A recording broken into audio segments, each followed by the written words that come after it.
Ahoy, my friends.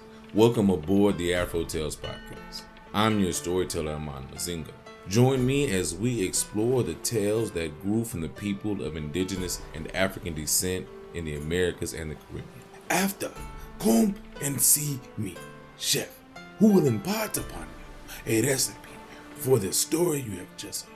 So with no further ado, let us set sail on this new age of exploration. Loup Garou's Bite. Mr. St. Clair was known as the meanest man in the town of Kinskoff. He owned most of the farmland up in the Green Mountains. Many people in the town worked long hours for him every day, toiling his fields and tending his crops.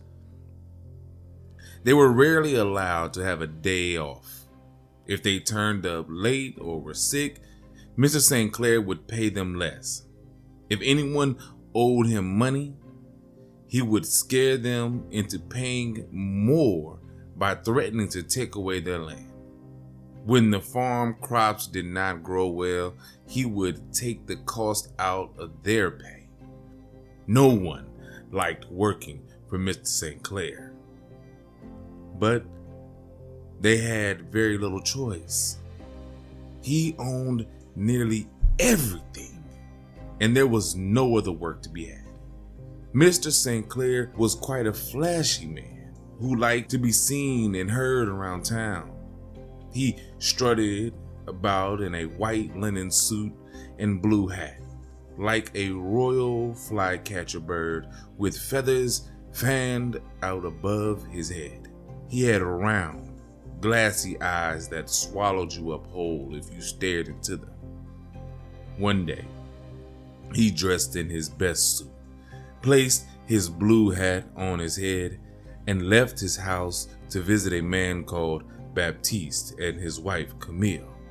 They lived in a small farm in one of the low valleys that Mr. St. Clair really wanted. He had offered them lots of money to buy their farm, but they always refused to sell. The land was bursting with colorful plants and lively sounds from all of the animals. Yellow trumpet flowers hung like giant bells from their stalks. String beans, sweet peas, and vegetables of all shapes and sizes grew in long rows and wide circles in their fields. Mr. St. Clair breezed up the path, found Baptiste digging up potatoes next to their house. "Hello, Baptiste, how are you?" He smiled and tipped his blue hat to greet him. Baptiste nodded and carried on digging, barely looking up. Mr. St. Clair continued, "I heard that some of your animals had been sick lately. Perhaps you will be willing to sell them to me for half the price I first offered." He pushed his round face closer to Baptiste, who continued to dig. "We don't need your help, thank you. The animals are just a bit tired," Baptiste replied, wondering how Mr. St. Clair had found out about the sick animals. Both he and his wife had been careful not to tell many people so that the news would not get to Mr. St. Clair. A few nights before, when the moon was at its fullest in the sky, their pigs had gone wild in their pen for 3 whole nights. Baptiste and Camille heard them grunting and snorting loudly, kicking the fences down. They could not understand what had set them off. Since then, the pigs had looked pale and weak and were eating very little. "I've heard that a sickness is spreading across the farms," said Mr. St. Clair, shaking his head like with fake concern. "Mr. Claude's animals became sick and very weak, so he asked me to buy them from him." Mr. St. Clair grinned, showing rows of brilliant white teeth. Baptiste stopped digging and looked up in surprise. This was troubling news indeed. If their neighbor, Mr. Claude, had sold his animals, how long would it be before they had to sell theirs too? "You should consider my offer whilst your animals are still worth something.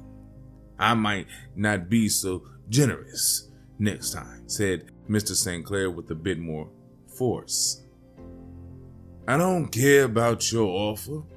This is our land, and I'll never sell to you, said Mr. Baptiste, raising his voice. He stood up straight and glared into Mr. St. Clair's glassy eyes. I will return in a few days and see if you've changed your mind, he said, smiling with a mysterious smile as if he knew something that Baptiste didn't. Tipped his hat and walked away. Later that evening, over a pot of spicy jaumon soup with beef and pumpkin, Baptiste and his wife came up with a plan. Let's keep watch every night while we find out what's upsetting the animals, they said to each other. They agreed to take turns, with Baptiste starting first that very night. He nestled down in the barn behind some hay where the donkey slept. As the darkness settled in, Baptiste twitched nervously at every terrifying sound he heard. Owls screeched in the distance, rats scuttled across the roof, and frogs whistled long and slow in the trees. He imagined light-footed creatures charging across his field, preparing to gobble him and all their animals up. Stop those silly thoughts, Baptiste, he spoke sternly to himself, trying to get rid of his imaginary monsters. His eyes stung with tiredness, and without realizing it, he soon drifted off to sleep on the floor. A little while later, the sound of a creaking door woke him up. Someone had come to the barn. Baptiste sat up and let his eyes adjust to the darkness, trying to see what was shuffling across the floors. Suddenly, the donkeys let out a loud hee-haw. Baptiste rushed over and shone a torch on the donkeys. He cried out in fright, seeing they'd been bitten on their legs by what looked like a hairy beast the size of a large dog. Baptiste caught its red eyes, which sat like two pools of blood in his hairy face. The beast stood up straight on two legs, growled, and ran out of the barn. The donkeys kicked their back legs against the wall, yelping and bragging loudly. They broke down their fence and galloped like a herd of horses out of the barn. Followed by pigs and other animals, Camille heard the commotion from the house and appeared in the doorway with the lamp. Baptiste, what's happening? She called out frantically, and then saw him shivering in the corner of the barn. Terror dripped from his face into a puddle of sweat. I saw something, Camille. A beast. His voice quivered, and then he stopped, too scared to say any more. She grabbed his hands and dragged him with her. Come, Baptiste. We need to stop the animals from getting away, she said, tugging him along. They walked up high into the mountains, following the sound of the braying donkeys. Giant tree ferns loomed on either side, their branches stretched out toward them as if screaming in horror. The air was cool with the smell of damp leaves from the rain which fell gently around them. Camille, I'm scared. Baptiste was shaking and looking all around them. He did not want to walk any further. He could not get the image of the hairy beast out of his mind. But his wife was determined to find their animals. The moon shone through the trees, casting silvery shadows on the ground. It was the twilight hour, that in-between time which does not belong to the day nor the night. The animals' sounds grew closer and closer, snorting, neighing, barking, growling, all clashed together in a rowdy mess. Baptiste and Camille turned a corner and saw an unbelievable sight. Pigs were leaping through the air. Goats were jumping, donkeys were twirling, and chickens were rolling around on the ground. In the middle of all this commotion sat a hairy beast which Baptiste had seen in the barn. Its face was pointing up to the night sky as it howled into the darkness. Baptiste turned to run, but Camille stopped him. She reached down on the ground and grabbed a handful of dirt. Rub this on your foot, she whispered. He did what he was told, and then she called out to their animals. Get back to your homes. Quick now, go. All of the animals suddenly stopped leaping around and scurried back to their pens on the farm. The hairy beast took one look at Camille and ran away into the woods. Baptiste stared at his wife in awe and wonder. How'd you know to do that? He asked in a trembling voice. Camille told him how she had heard stories from her grandmother, Fabienne, about bewitched animals and shapeshifters. At the end of the story, she told me that if I come across any hairless pigs or goats sleeping around in magical twilight hours, I must gather earth from the ground and rub it onto my forehead. Baptiste frowned, still not quite understanding why.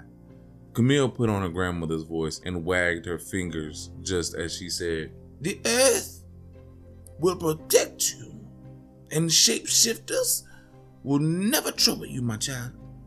Baptiste sighed in relief. He too had heard the stories about shape-shifting animals, but he always believed they were just made-up stories. Now he wasn't sure.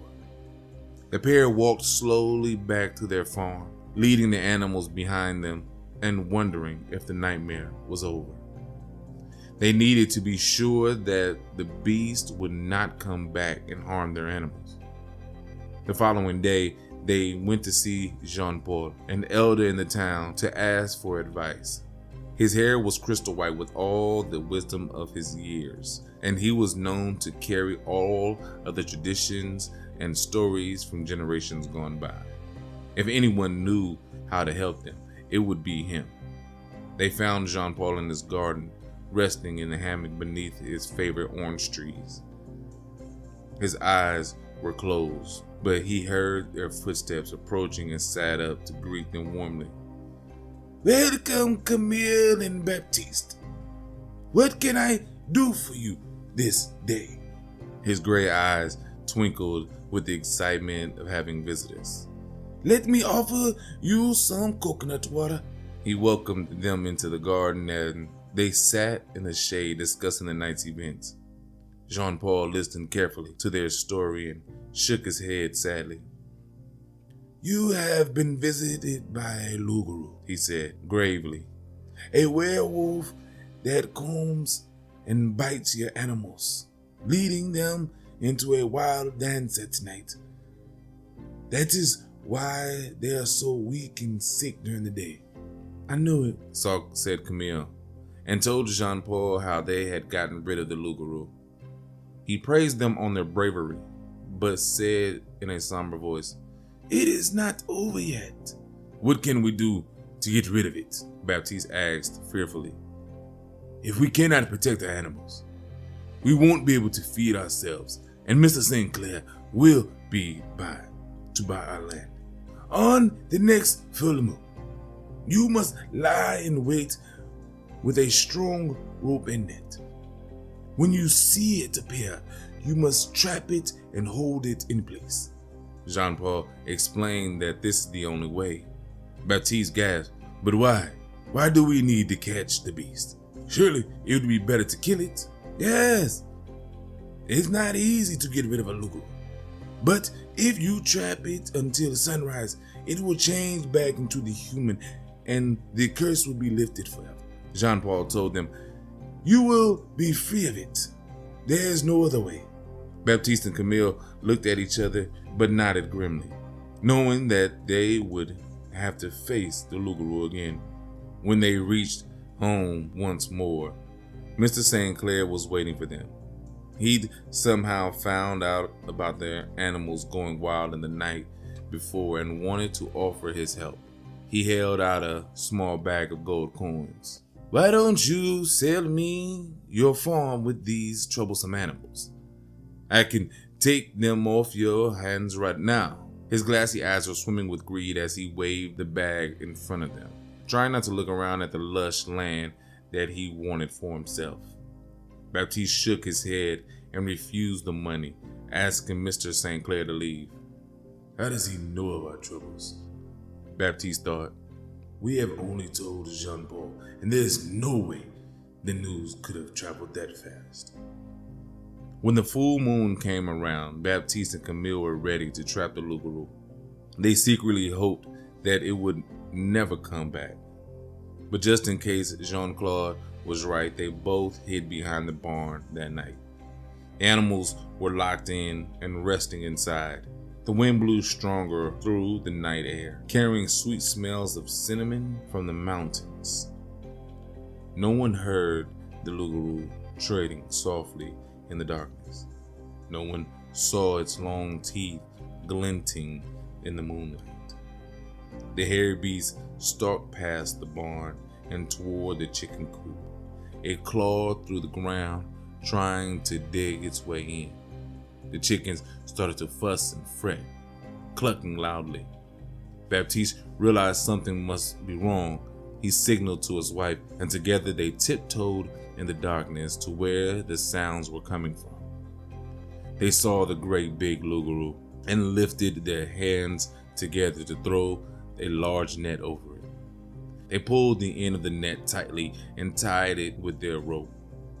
The hairy beast realized it was trapped and it tried to wriggle free, growling and barking furiously. Baptiste and Camille held on together and watched with wide open eyes as the werewolf shapeshifted. It transformed into a hairless pig, and then a goat, and then a cat. Each change found it hissing and snarling, desperately trying to wriggle free. Camille tied the end of the rope around the trunk of a tree, and the pair sat there, waiting for the sun to rise. It seemed to take hours as the transformations continued until finally the dark sky faded away, leaving sunlight to creep in. "Look, Camille, look, it is changing." Baptiste shook his wife in disbelief, and they saw the Loup Garou transform into its true self. Lying in the net, beside the tree on their farmland, was Mr. St. Clair. You are the wild beast that has been terrorizing our animals?" Baptiste called out in surprise. Camille stood gaping in disbelief. "Please forgive me, I couldn't help myself," Mr. St. Clair begged, cowering the net. "You wicked man, greedy man." Camille had finally found her voice, and she was furious. "We ought to take you through the village and show everyone that you are the Loup Garou." No, please don't do that. If you let me go, I promise never to return to Kinskov Town. I'll leave you all in peace," he muttered weakly. Baptiste and Camille hesitated. They wanted to make sure that everyone could be free from his grasping hands. "Before you go, return all of the farms back to their farmers so that they can own their own animals and land. If you do that, we will keep your secret."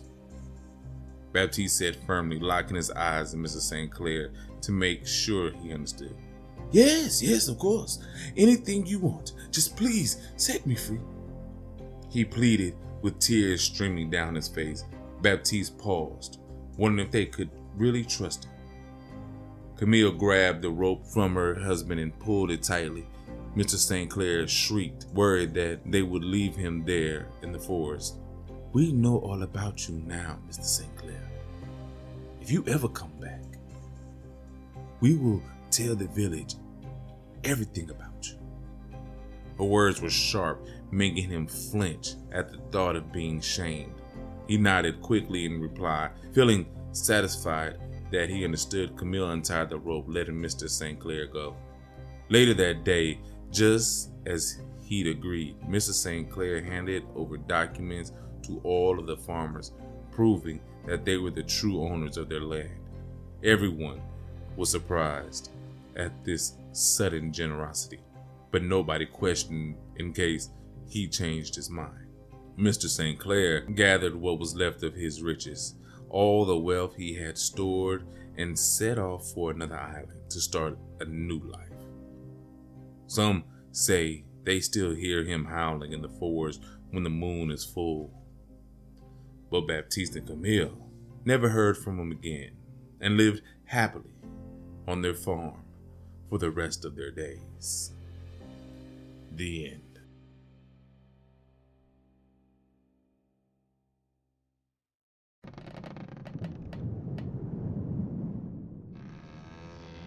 Wow. So this story was crazy, right? You couldn't have expected that ending.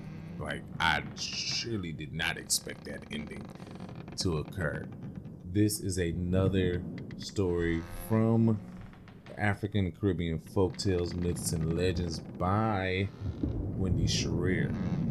All right, that book is awesome. There are stories in it from all over the Caribbean and Africa, and I can't wait to share the rest with you. But let's get into the story. Mr. St. Clair, just a dirtbag, a simple dirtbag, just scumlord, the worst landlord that you can ever, hope for, and not hope for, I should say. And those kind of people still exist today. I don't know how far back you want to say this story goes, but it can go back centuries, and it can go back to yesterday. Because I know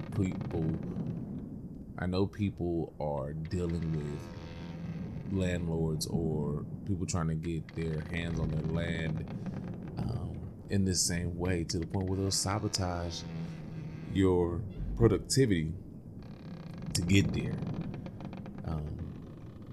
I was intrigued by the Loup Garou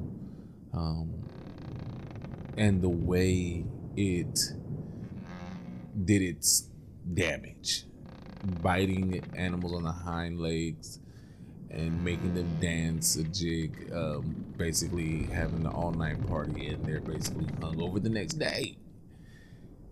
I've read another story about in Trinidad and Tobago, I guess they call it Ligahoo. Similar being, we know the Loup Garou is French for werewolf. Ligahoo is a werewolf shapeshifter type being. Rougarou is the Louisiana version of this. And then you have the skinwalkers for Native Americans, and you have other werewolf stories. And they can be simply a party animal like this one was, all the way up to being a terrifying monster that feeds on people and is looking to destroy, depending on where you come from and in what culture you grew up in, but obviously should not be played with. I love how they captured him with just a net and held him to a tree, tied him to a tree. That was awesome to me. I just love the wife's resolve and, remembering about this story from when she was a little kid and her grandmother, Meemaw, Mama, whatever, Big Mama, whatever you call your grandmother, told her, and that's part of the reason why I do this. These are stories that your grandmother, great-grandmother, great-great-grandmother was passing down from generation to generation. Grandfather too, let's not forget about the men. And this story was awesome.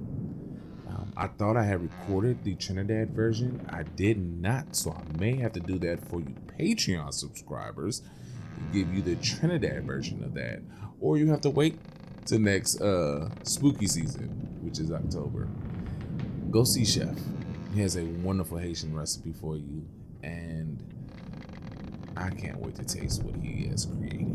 All right. Until then, have a blessed day.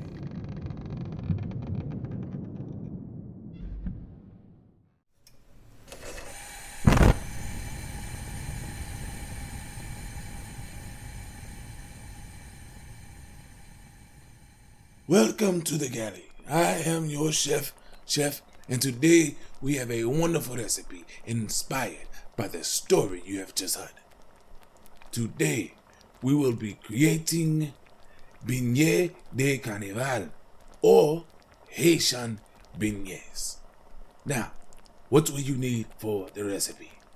1 cup all-purpose flour, 1/4 teaspoon baking soda, 1 pinch cinnamon, optional, 1 cup mashed bananas, 2 to 3 medium well ripened bananas, the riper the better, 1 cup whole milk or 2 tablespoons whole milk plus 2 tablespoons of dark Haitian rum, something like rum Babancourt will do, 1/4 cup granulated sugar, and powdered sugar for dusting if you so desire. Now, how do we put this together? Easy. Mix flour with baking soda, cinnamon, and salt and set aside. In a large bowl, mix mashed bananas with milk and sugar until smooth. Combine with flour mixture and stir until smooth. Heat oil in a medium pan over medium-high heat. Drop the batter by tablespoons in hot oil. Do not overload. Fry until golden brown. About 1 minute for each side should do. Use a slotted spoon to remove them from the pan. Squeeze the oil out by gently pressing them on the slotted spoon with the back of a tablespoon. Drain on a paper towel. And that is it, my friend. Now, you go do what you do. Make this recipe yours. And until we meet again, remember the story of the Loup Garou. And as always, my friends, enjoy.